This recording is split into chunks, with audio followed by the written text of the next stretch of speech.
அந்த எலும்பு வந்து எங்கே எப்படி இருக்கணும், சீராக்கமாக இருக்குதா அப்படின்னு நம்ம பார்த்துட்டோம்னாக்க, இப்போ அந்த மாதிரி வந்து எலும்பு வந்து துண்டாகவே உடஞ்சி அப்படி இருந்தால் கூட வந்துட்டு நாம் வந்து இது வந்து வர்ம புள்ளிகள் அந்த பகுதியில் இருக்கக்கூடிய உயிர் நாடிகளை தூண்டி விட்டு பழைய நிலைக்கு வந்துடும், வலி இல்லாமல் போயிடும். அந்த கட்டிட்டு இருக்கும்போது அந்த உயிரோட்டம் வந்து அங்கே கிடச்சிடும். கடவுள் முறை மூலியமாக வந்துட்டு அந்த இடம் மாறி இருக்கக்கூடிய அந்த பகுதியை வந்து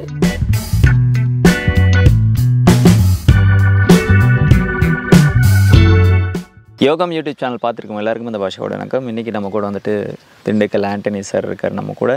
அவர்கிட்ட எதை பற்றி பேச போகிறோம்னு பார்த்தீங்கன்னா எலும்பு முறிவை பற்றி தான். அவர்கிட்ட பேசுகிறதுக்கு முன்னாடி நம்ம யோகம் யூடியூப் சேனலை சப்ஸ்கிரைப் பண்ணாதவங்க சப்ஸ்கிரைப் பண்ணி ஃபாலோ பண்ணி வச்சுக்கோங்க. பெல் பட்டனை கிளிக் பண்ணி ஆல் அப்படின்றத கிளிக் பண்ணி வச்சுக்கோங்க. வாங்க நம்ம சார்கிட்ட பேசுவோம். சார் வணக்கம். வணக்கம் சார். சார் சொல்லுங்கள், இந்த எலும்பு முறிவு வந்துட்டு ஏற்பட்ட வந்து இந்த பெரிய பொருட்செலவில் வந்துட்டு போய் பிளேட் வைக்கிறாங்க, சர்ஜரி பண்ணி பிளேட் வைக்கிறாங்க, திரும்ப சரியானதுக்கப்புறம் மறுபடியும் பொருட்செலவு பண்ணி மறுபடியும் அந்த பிளேட்டை எடுக்கிறதுக்கு மறுபடியும் எவ்வளோ செலவுகள் பண்ணுறாங்க.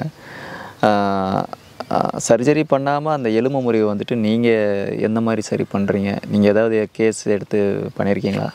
அது மாதிரி நம்ம எலும்பு முறிவுக்காக சிறப்பு மருத்துவம் கொடுத்துக்கிட்டு இருக்கோம். எல்லாத்துக்கும் சக்ஸஸ் ரேட்டிங் தான் நல்லா கொடுத்துக்கிட்டு இருக்கோம். ஏன் அப்படின்னு சொன்னாக்க, இப்போ கூட சமீபத்தில் பார்த்தீங்கன்னா, இப்போ இந்த திண்டுக்கல் பகுதியில் ஒருத்தர் வந்துட்டு ஒரு டிராக்டர் ஓட்டிக்கிட்டு இருந்தார். டிராக்டர் ஓட்டிக்கிட்டு இருந்தவர் திடீர்னு வந்து டிராக்டர் வந்து அப்செட் ஆகிடுச்சு. அப்போ அவருடைய அந்த அவர் ஓட்டின விதம் சரியில்லைன்னு நினைக்கிறேன், அதான் அப்செட் ஆகிடுச்சு. பார்த்தீங்கன்னாக்க அவருக்கு வந்து அந்த ஹேண்ட்பேக்குள்ளே கை விட்டுட்டார். ஹேண்ட்பேக்குள்ளே கை விட்டோடனே வலது கை பார்த்தீங்கன்னாக்கும் துண்டாயிடுச்சு. துண்டாகி அப்படியே மேலே ஏறிக்குச்சு. துளும் உடஞ்சி மேலே ஏறிக்குச்சு. அதுக்கு வந்து அவங்க வந்துட்டு ஒரு மருத்துவ மையத்துக்கு போயிருக்காங்க. அங்கே வந்து ஒரு 3 லட்ச ரூபா கேட்டிருக்குறாங்க. அது ஆப்ரேஷன் பண்ணணும் அப்படின்னு சொல்லிட்டு அந்த மாதிரி பண்ணோட்டையும் திரும்ப அவர் வந்து ஒரு எளிய நபர் பொருளாதாரத்தில். அப்போ வந்து திரும்ப வந்து நம்மக்கிட்ட வந்தாங்க. அந்த எக்ஸ்ரே எல்லாம் கொண்டு வந்தாங்க. எக்ஸ்ரேலாம் நான் பார்க்க மாட்டேன், நமக்கு வந்து கையில் அலைன் பண்ணிடுவோம்.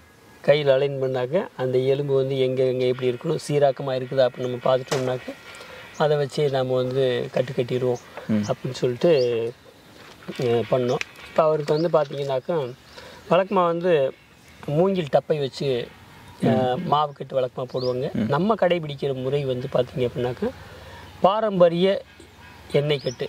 அதுக்கு பாரம்பரிய வர்மா எண்ணெய் கட்டுன்னு இன்னொரு பேர் இருக்குது.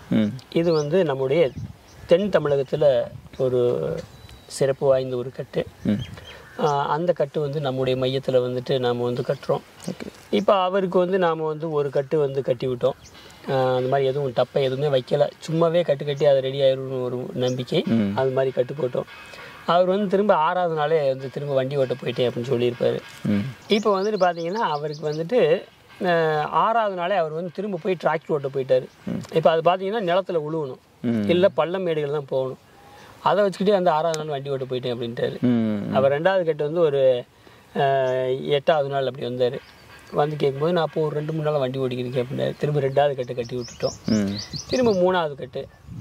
அப்போ 3 கட்டு கட்டிட்டோம். அதிலே வந்து ஓகே நேரம் ஆயிடுச்சு, எல்லாம் தடவி பார்த்தாச்சு. திரும்ப வந்து அவர் வந்து இருந்தாலும் பரவாயில்ல, பசங்க என்கிட்ட விளையாடுவாங்க, கையை எப்படி செலுத்திடுவாங்க, அதனால இன்னொரு கட்டு போட்டு விட்டுருங்க அப்படின்னாரு. அப்போ 4வது கட்டை வந்து போட்டு விட்டோம். அப்போ 4வது கட்டை பிரிச்சுட்டு பார்க்கும்போது முழுமையாக வந்து நல்லா இருக்குது. இப்போ அமைக்க கூட பாருங்கள், எனக்கு வழி இல்லை அப்படி இருக்குந்தாப்புல கட்டை அவுத்து விட்டுட்டோம். அப்போ அந்த மாதிரி வந்து எலும்பு வந்து துண்டாகவே உடஞ்சி அப்படி இருந்தால் கூட வந்துட்டு நாம் வந்து அதுக்கு வந்து அந்த பாரம்பரிய எண்ணெய் கட்டு போட்டு அதை வந்து சரி பண்ணி தர்றோம். அவங்களுக்கு வந்து உள் மருந்தாக வந்து ஒரு மாதம் மருந்து வழக்கமாகவே தர்றோம். 1 மாதம் மருந்துக்கு மேலே இது வரைக்கும் கொடுத்தது கிடையாது. இந்த எலும்பு வந்து பலமாயிரும், பழைய நிலைக்கு வந்துடும், வலி இல்லாமல் போயிடும். அந்த கட்டிட்டு இருக்கும்போது அந்த உயிரோட்டம் வந்து அங்கே கிடச்சிரும். ஏன்னா வர்ம புள்ளிகளை மையப்படுத்தி தான் அந்த கட்டுறோம். இப்போ மாவு கட்டுனாக்கா அது வேறு மாதிரி இருக்கும், சும்மா வந்து போட்டு அப்படியே பெரிய கட்டாக போட்டு விட்ருவாங்க. ஆனால் இது வந்து வர்ம புள்ளிகள் அந்த பகுதியில் இருக்கக்கூடிய உயிர் நாடிகளை தூண்டி விட்டு கட்டுறது. அப்போ கட்டும்போது அந்த இடத்துல வந்து அப்படியே வந்து துடிப்பு அதிகமாக இருக்கும், வலி அதிகமாக இருக்கும். கட்டு போட்டு ஒரு 2-3 மணி நேரம், சிலருக்கு வந்து அடுத்த நாள் குறிப்பிட்ட நேரம் வரைக்கும் 24 மணி நேரம் வரைக்கும் கூட ஒரு சிலருக்கு வலிக்கும். அப்போ அதே நேரத்தில் பலமாக இருக்கிறது அவங்க உணர்வாங்க. கட்டுனாக்கும் பலம் ஆப்போசிட். இப்போ ஒரு கையில் கட்டு கட்டிக்கோம்னா அடுத்த கை தான் வந்து பலவீனமாக இருக்க மாதிரி தெரியும். ஏற்கனவே சேதமடைஞ்ச கை வந்து பலமாக இருக்கதை ஃபீல் பண்ணுவாங்க. அப்படி இருக்கும்போது வந்து அது ஒரு சிறந்த முறை. அந்த சிறந்த முறையை வந்து நாம் பயன்படுத்தி வந்து கட்டிக்கிட்டு இருக்கிறோம். அதே போல் அந்த தண்டுவடம் மித்த பகுதிகளில் வந்து ஏற்படக்கூடிய முறிவுகளுக்கெல்லாம் வந்து கட்டுக்கூட கட்டாமே வந்து சரி பண்ணி தரோம். குறிப்பாக தடவல் முறை மூலியமாகவே தடவல் முறை மூலியமாக வந்துட்டு அந்த இடம் மாறி இருக்கக்கூடிய அந்த பகுதியை வந்து உரிய இடத்துக்கு கொண்டு வந்து வைக்கிறோம். அதுக்கெல்லாம் வந்து ஒரு 15 நாள் வரைக்கும் டைம் எடுத்துக்கிறோம். அந்த மாதிரி டைம் எடுத்து அதை பண்ணும்போது வந்துட்டு அது வந்து முழுமையாக வந்து சரியாயிடும். அவங்களுக்கு வந்து 1 மாதத்துலேருந்து அதிகபட்சம் 2 மாதம் வரைக்கும் வந்து உள்மருந்து தந்துடும். பெரும்பாலும் 1 மாத மருந்தே வந்து போதுமானதாக இருக்குது. ஒரு சில நபர்களுக்கு மட்டும் 2வது மருந்து தேவைப்படும் அப்படின்னு சொல்லி நம்ம சொல்கிறோம். அதன் மூலிமா வந்து எலும்பு முறிவுகள் எப்படிப்பட்ட எலும்பு முறிவாக இருந்தாலும் அதை வந்து சரி பண்ணி கொடுத்துட முடியும்.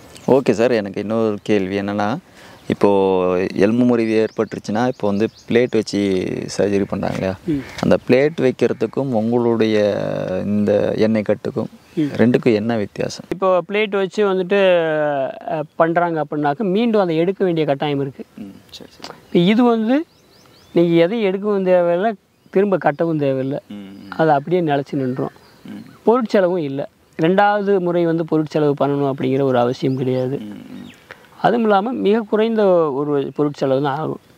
அப்போ லட்சங்கள் ஆகுது அப்படின்னாக்க இங்கே சில ஆயிரங்கள் ஆகும், அவ்வளோதான் இருக்கும். அப்போ வந்துட்டு எளிமையானதாக இருக்கும், அதே நேரத்தில் சேதம் இல்லாததாக இருக்கும். இது பர்மனன்ட் க்யூர் தான். இவ்வளோ நேரம் வந்துட்டு இந்த எலும்பு முறிவுகளை பற்றின விஷயங்களை எங்களுக்கு நீங்கள் ஷேர் பண்ணிட்டீங்க. அது எப்படி வந்து சரி பண்ணுறது, ஸோ எண்ணெய் கட்டு மூலிமா அது எத்தனை நாளில் வந்து சரி பண்ண முடியும் அப்படின்ற மாதிரி நிறைய விஷயங்கள் எங்களோட பகிர்ந்துக்கிட்டீங்க. ரொம்ப நன்றி சார். நன்றி சார். என்ன விவர்ஸ், இந்த பதிவு ரொம்பவே யூஸ்ஃபுல்லாக இருக்கும்னு நினைக்கிறேன். உங்களுக்கு லைக் பண்ணுங்கள், ஷேர் பண்ணுங்கள், உங்களுடைய கருத்துக்களை கீழே கமெண்ட் பாக்ஸில் கமெண்ட் பண்ணுங்கள். உங்களுக்கு வந்துட்டு ஏதாவது இந்த எலும்பு முறை ப்ராப்ளம் இருக்குது, கட்டணும், எண்ணெய் கட்டு போட்டு சரி பண்ணணும் அப்படின்னு விருப்பப்பட்டீங்கன்னா கீழே டிஸ்கிரிப்ஷனில் நம்பர் இருக்குது, அந்த நம்பருக்கு கான்டாக்ட் பண்ணி நீங்கள் பேசிக்கலாம். இதே மாதிரி அடுத்து இன்னொரு பதிவில் வந்து உங்களை பார்க்குறது வரைக்கும் பாஷா, நன்றி.